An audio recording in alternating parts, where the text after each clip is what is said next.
Hello again. Today we are going to be classifying direct and inverse variation. Okay?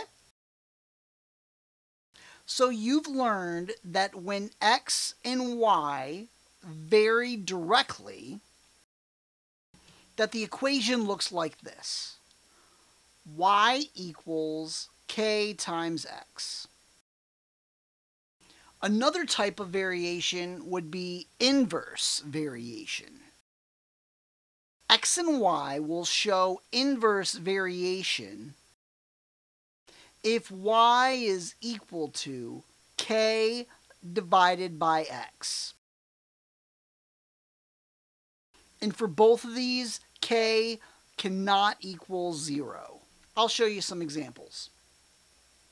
So let's say I have the equation xy equals 3.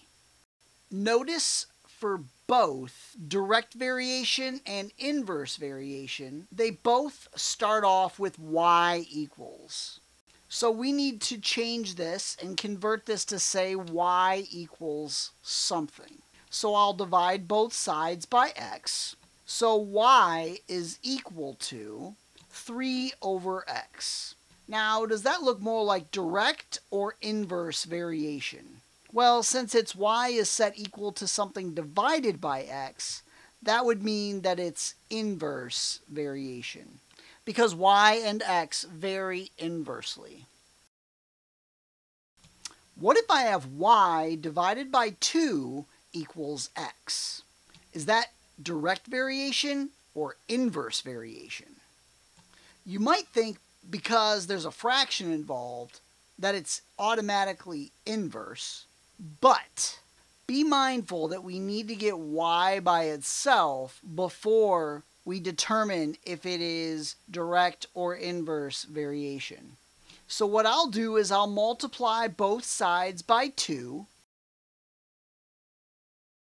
and these 2's cancel. Well, y is equal to, so x times 2 is 2x, so y equals 2x.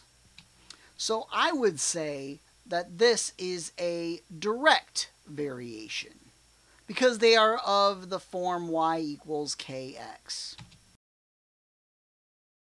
Sometimes you'll get an equation that looks like this. Y equals x plus 1. Well, it doesn't look like direct variation, and it doesn't look like inverse variation. So if you get one that doesn't fall into the category of direct variation or inverse variation, you would say neither. And that's how you classify direct and inverse variation.